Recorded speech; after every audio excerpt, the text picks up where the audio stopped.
तो मैं परवेज अहमद इस बार फिर से क्लास 10th के लिए फिजिक्स का अगला लेसन लेकर आया हूँ जिसमें मैं आप लोगों को लेंस के बारे में बताऊंगा। आइए देखते हैं लेंस क्या है।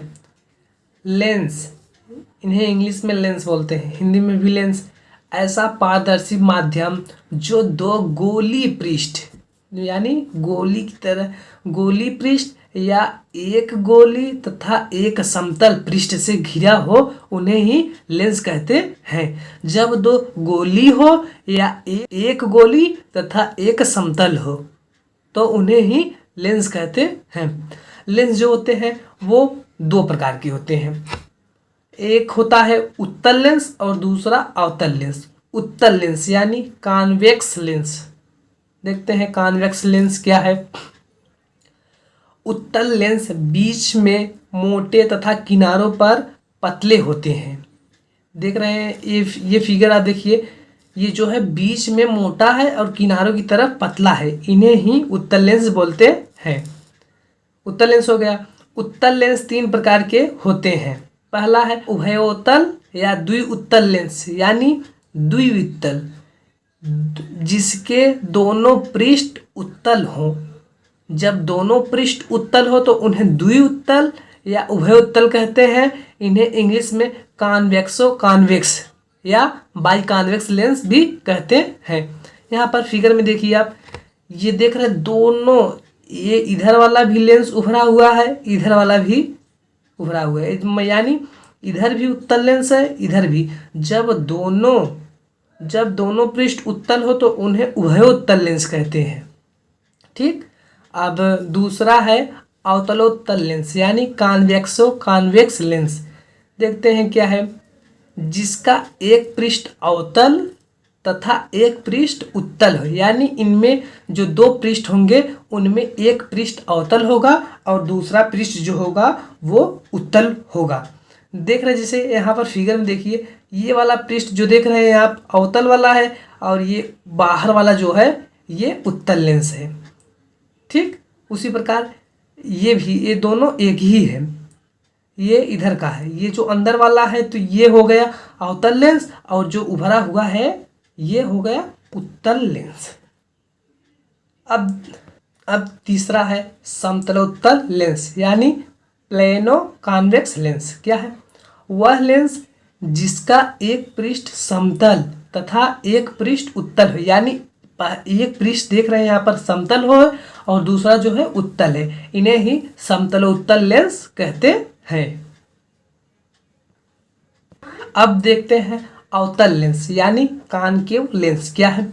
अवतल लेंस बीच से पतले तथा किनारों पर मोटे होते हैं। यानी देख लीजिए यहाँ पर ये जो लेंस है यहाँ बीच में आकर पतला है और इधर मोटा है, इन्हें ही अवतल लेंस कहते हैं। यानी जिन बीच से पतले तथा किनारों पर मोटे होते हैं उन्हें अवतल लेंस कहते हैं। अवतल लेंस भी तीन प्रकार के होते हैं। पहला है उभयावतल या द्विअवतल लेंस, इन्हें इंग्लिश बोलते हैं कॉनकेव, यानी वह लेंस जिनके दोनों पृष्ठ अवतल हो, उन्हें उभयावतल या द्विउत्तल लेंस कहते हैं। यानी दोनों लेंस जो हो वो अवतल हो, उन्हें ही द्विउत्तल लेंस कहते हैं। ये देख लीजिए फिगर, ये जो फिगर है ये दोनों पृष्ठ जो है यहाँ पर अवतल है, इन्हें ही द्विअवतल लेंस कहते हैं। अब दूसरा है उत्तल लेंस यानी कॉन्वेक्सो कॉनकेव लेंस। वह लेंस जिसका एक पृष्ठ उत्तल तथा एक पृष्ठ अवतल हो, यानी ये जो देख रहे हैं ऊपर वाला जो पृष्ठ है ये उत्तल लेंस है और अंदर वाला जो है ये है अवतल लेंस। यानी इनमें एक उत्तल भी हो और एक अवतल भी हो, तब उन्हें उत्तलावतल लेंस कहते हैं। ये हो गया दूसरा। अब देखते हैं तीसरा है समतलोत्तल लेंस यानी प्लेनो कॉनकेव लेंस। वह लेंस जिनका एक पृष्ठ समतल तथा एक पृष्ठ अवतल हो, उन्हें समतलोत्तल लेंस कहते हैं। यानी देख लीजिए ये जो एक लेंस है ये समतल वाला लेंस है और इधर जो है ये अवतल वाला लेंस है। इन्हें ही समतल उत्तल लेंस कहते हैं। उत्तल लेंस जो होते हैं उनकी प्रकृति जो होती है अभिसारी प्रकृति होती है और अवतल लेंस जो होते हैं उनकी प्रकृति अपसारी होती है। आइए हम आपको अच्छे से समझाते हैं एनसीईआरटी बुक में से। देखिए, जब मुख्य अक्ष के समांतर जब किरण चलती है लेंस के अपवर्तन के बाद ये सभी किरणें एकत्रित हो जा रही हैं। यहाँ पर देखिए, ये किरण भी आकर यहाँ पर एकत्रित हो जा रही है। ये किरण जब समांतर आने वाली किरणें प्रकाश को अपने फोकस पर एकत्रित कर देती है अर्थात उन्हें अभिसारित कर देती है, उन्हें ही अभिसारी प्रकृति कहते हैं। और दूसरा जो है ये है अवतल लेंस यानी अपसारी प्रकृति। ठीक, अपसारी प्रकृति इन्हें इसलिए कहते हैं कि ये जब समांतर अक्ष के किरण चलती है, चलने के बाद ये अपनी किरण को फैला देती है यानी अपसरित कर देती है। इसी कारण इनकी जो प्रकृति होती है वो अपसारी प्रकृति होती है। इनकी अपसारी प्रकृति होती है अवतल लेंस की और उत्तल लेंस की अभिसारी प्रकृति होती है। अब है लेंस द्वारा प्रतिबिंब का बनना यानी इमेज फॉर्मेशन बाय लेंस। किसी वस्तु का लेंस द्वारा प्रतिबिंब बनाने के निम्नलिखित 3 नियम हैं। 3 नियम हैं इनके। आइए देखते हैं कौन कौन से नियम है। पहला नियम जो है यानी फर्स्ट लॉ, लेंस के मुख्य अक्ष के समांतर चलने वाली प्रकाश की किरणें अपवर्तन के पश्चात द्वितीय फोकस से होकर जाती है या द्वितीय फोकस से आती हुई प्रतीत होती है। ये हो गया मुख्य अक्ष। मुख्य अक्ष के समांतर ये किरण चल रही है, चलने के बाद ये अपवर्तन के बाद ये द्वितीय फोकस से होकर जा रही है। देखिए F2 है यानी द्वितीय फोकस से होकर जा रही है। उसी प्रकार अवतल लेंस में जो समांतर किरण चल रही है वो अपसरित हो जा रही है और जब अपसरित को आगे बढ़ाते हैं तो वे द्वितीय फोकस पर मिलती है। ये देखते हैं अब दूसरा नियम क्या है। द्वितीय नियम यानी सेकंड लॉ, लेंस के प्रथम मुख्य फोकस से होकर जाने वाली जब यानी उत्तल लेंस में या प्रथम मुख्य फोकस की जाती हुई प्रतीत होने वाली यानी अवतल लेंस। अवतल लेंस में जो है वो प्रतीत होता है और उत्तल लेंस में एकदम जाती है उसमें। ठीक, प्रकाश की किरणें अपवर्तन के पश्चात मुख्य अक्ष के समांतर हो जाती है। आइए फिगर के द्वारा आपको दिखाते हैं। यहाँ पर देखिए, प्रथम मुख्य फोकस से होकर जा रही है लेंस से अपवर्तन के पश्चात ये मुख्य अक्ष के समांतर हो जा रही है। ये जो है दूसरा नियम है। ये हो गया उत्तल लेंस। अब अवतल लेंस में यही देखिए, द्वितीय फोकस से प्रथम फोकस से आ रही है यहाँ से यहाँ तक आ रही है। अगर यही किरण धीमे धीमे आगे बढ़ाए तो प्रथम फोकस पर आ रही है। ठीक, प्रथम फोकस से आने वाली किरणें अपवर्तन के पश्चात मुख्य अक्ष के, ये जो है मुख्य अक्ष है, मुख्य अक्ष के समांतर हो जाती है। यहाँ पर देखिए समांतर हो जा रहा है, मुख्य अक्ष के समांतर हो जा रहा है। अब देखते हैं तीसरा और लास्ट नियम क्या है यानी थर्ड लॉ, लेंस के प्रकाशिक केंद्र से होकर जाने वाली प्रकाश की किरणें अपवर्तन के पश्चात बिना विचलित हुए सीधी निकल जाती है। यानी ये जो लेंस है, लेंस यानी ये सी है, प्रकाशिक केंद्र से ये जो किरण गुजर रहा है प्रकाशिक केंद्र से गुजर रहा है, ये जब लेंस को पार करती है यानी अपवर्तन करती है तो बिना विचलित हुए, यहाँ से विचलित नहीं होती, डायरेक्ट ये सीधा निकल जाती है। ये जो है तीसरा नियम है। उसी प्रकार यहाँ पर अवतल लेंस में ये जो किरण आ रही है प्रकाशिक केंद्र से बिना विचलित हुए सीधी निकल जा रही है। ये जो है तीसरा नियम है। अब देखते हैं लेंस द्वारा प्रतिबिंब का बनना। लेंस द्वारा प्रतिबिंब किस किस प्रकार बनता है आइए देखते हैं। उनमें है पहला जो था उत्तल लेंस। आइए देखते हैं उत्तल लेंस द्वारा प्रतिबिंब का बनना। उत्तल लेंस द्वारा प्रतिबिंब कैसे बनते हैं आइए देखते हैं। पहला जो है जब वस्तु अनंत पर स्थित हो यानी वस्तु लेंस से बहुत दूर स्थित हो तब उसका प्रतिबिंब कैसा बनता है आइए देखते हैं। यहाँ पर जब वस्तु आ रही है, पहली किरण जो है ये प्रथम मुख्य फोकस से आ रही है, यहाँ पर लेंस से अपवर्तन के पश्चात मुख्य अक्ष के समांतर हो जा रही है। समांतर हो जा रही है, और दूसरी किरण जो आ रही है वो प्रकाशिक केंद्र से आ रही है और लेंस से अपवर्तन के पश्चात सीधी निकल जाती रही है, बिना विचलित हुए सीधी निकल जा रही है। और फिर ये दोनों बिंदु जहाँ पर मिलते हैं वहीं पर प्रतिबिंब बनता है, यानी ये जो बिंदु मिल रहे हैं ये द्वितीय फोकस तल पर मिल रहे हैं। तो देखते हैं तो हो जाएगा इनका प्रतिबिंब वास्तविक हो जाएगा। अवतल लेंस में जो प्रतिबिंब बनता है वो वास्तविक होगा, और यहाँ पर उल्टा बन जा रहा है। यहाँ पर वस्तु ऐसे है और यहाँ पर ऐसे बन जा रहा है, इसीलिए वस्तु उल्टा हो गया। और तथा वस्तु से बहुत छोटा बन रहा है। यहाँ पर वस्तु देख रहे बहुत दूर पर है, बहुत बड़ा है, वस्तु से बहुत छोटा बनता है। ये जो है जब वस्तु अनंत पर स्थित हो तब उनका प्रतिबिंब ऐसे बनता है। पहली किरण प्रथम मुख्य फोकस से होकर आ रही है, लेंस से अपवर्तन के पश्चात सीधी निकल जा रही है, मुख्य अक्ष के समांतर चली जा रही है। और दूसरी किरण जो आ रही है वह प्रकाशिक केंद्र से आ रही है और बिना विचलित हुए सीधी निकल जा रही है। और ये दोनों बिंदु आपस में फोकस तल पर काट रहे हैं, यानी इनका प्रतिबिंब जो है द्वितीय फोकस तल पर बन रहा है। और ये वस्तु सीधी है और इनका प्रतिबिंब जो बन रहा है उल्टा है, तो यानी इनका हो जाएगा वास्तविक, उल्टा तथा वस्तु से बहुत छोटा। यहाँ पर वस्तु बहुत बड़ा है, इसका प्रतिबिंब जो बन रहा है बहुत छोटा बन रहा है। अब देखते हैं जब वस्तु अनंत तथा 2f1 के बीच स्थित हो, यानी इधर अनंत है यहाँ 2f1 के बीच, इन दोनों के बीच स्थित है, तो उसका प्रतिबिंब कैसे बनता है देखते हैं।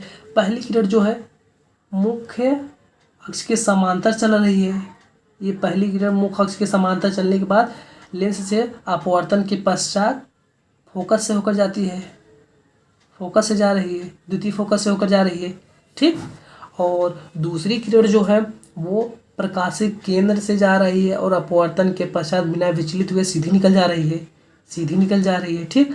और ये दोनों बिंदु आपस में F2 और 2F2 के बीच बन रहे हैं, यानी इनका जो प्रतिबिंब है वो F2 और 2F2 के बीच बन रहा है। यहाँ पर हो जाएगा, इसका वास्तविक हो जाएगा, ठीक, वास्तविक हो जाएगा। और यहाँ पर प्रतिबिंब ए ऊपर है, बी नीचे है, यहाँ पर ए नीचे आ जा रहा है, यानी उल्टा बन जा रहा है, तो इनका प्रतिबिंब उल्टा हो जाएगा। तथा यहाँ पर वस्तु इतना बड़ा है, उसका प्रतिबिंब इतनी छोटा बन रही, तो वस्तु से छोटा हो जाएगा, वस्तु से छोटा बनता है। ये हो गया दूसरा हो गया। अब देखते हैं तीसरा, जब वस्तु 2f1 पर स्थित हो। जब 2f1 यानी यहाँ पर स्थित है वस्तु, ए बी यहाँ पर है, तो देखते हैं कैसे। पहली किरण जो आ रही है मुख्य अक्ष के समांतर चल रही है, ये हो गया मुख्य अक्ष के समांतर चल रही है और लेंस से अपवर्तन के पश्चात द्वितीय फोकस से होकर जा रही है, ये द्वितीय फोकस से होकर जा रही है। और दूसरी जो किरण है वो प्रकाशिक केंद्र से चलने वाली किरण लेंस से अपवर्तन के पश्चात बिना विचलित हुए सीधी निकल जा रही है। पहली किरण और दूसरी किरण आप एक दूसरे को 2f2 पर काटते हैं, यानी इनका प्रतिबिंब जो है 2f2 पर बन रहा है, तो इनका प्रतिबिंब जो है वास्तविक हो जाएगा, ठीक, वास्तविक है। और वस्तु ए ऊपर है, बी नीचे है, यहाँ पर ए नीचे है, बी यानी उल्टा बन जा रहा है, वास्तविक हो जाएगा उल्टा। तथा वस्तु के बराबर बना है, यहाँ पर देखिए 2f1 पर है, 2f2 यानी वस्तु के बराबर है, हो जाएगा वस्तु के बराबर। इनका जो प्रतिबिंब बन रहा है वस्तु के बराबर बन रहा है। ये हो गया तीसरा।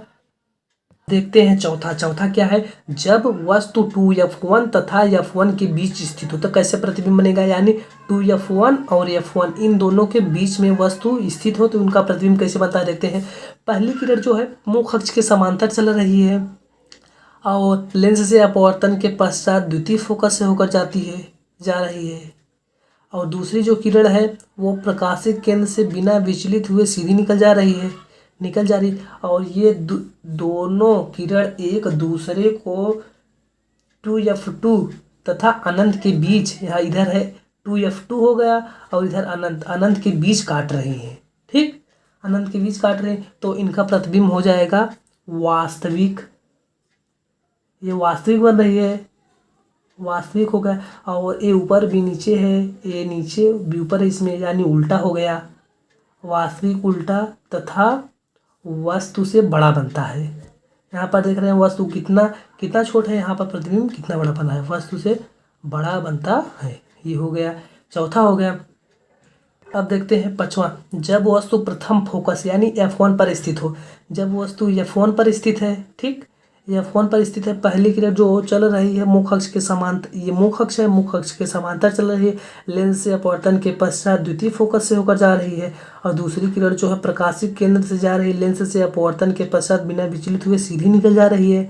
और ये यानी ये वस्तु ऐसे है तो इनका प्रतिबिंब हो जाएगा वास्तविक, हो जाएगा वास्तविक, यानी और प्रतिबिंब नीचे बन रहे हैं तो यानी उल्टा हो जाएंगे, वास्तविक उल्टा, तथा वस्तु से बहुत बड़ा बनता है, यानी वस्तु जो है अनंत पर बनेगा, वस्तु से बहुत बड़ा बनता है, बहुत बड़ा बनता है। ये हो गया, पांचवा हो गया। अब देखते हैं छठवां, क्या है, जब वस्तु प्रथम फोकस F1 तथा प्रकाशिक केंद्र C के बीच स्थित हो, यानी ये हो गया प्रकाशिक केंद्र, ये हो गया F1। जब इन दोनों के बीच स्थित हो तो उनका प्रतिबिंब पहली किरण मुख्य अक्ष के समांतर चल रही है, अपवर्तन के पश्चात द्वितीय फोकस से होकर जा रही है। और दूसरी किरण जो है वो यहाँ से चल रही है, यानी प्रकाशिक केंद्र से चल रही है, और लेंस से अपवर्तन के पश्चात बिना विचलित हुए सीधी निकल जा रही है सीधी, ठीक। अब ये जब इन दोनों को किरण को हम आगे बढ़ाते जाएंगे तो यहाँ पर मिल रही है दोनों किरण, तो यानी वस्तु की ही ओर इनका जो प्रतिबिंब है वस्तु की ही ओर बन रहा है, आनंद तथा फोकस के बीच, यानी यहाँ पर फोकस है और इधर अनंत है, इन दोनों के बीच में ही इनका प्रतिबिंब बन रहा है। तो इनका प्रतिबिंब जो है वो है आभासी बन रहा है, आभासी।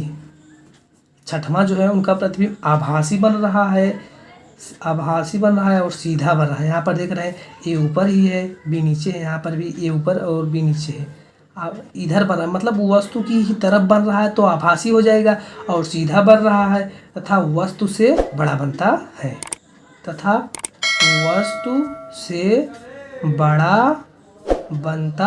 है, ये हो गया छठवां, ठीक।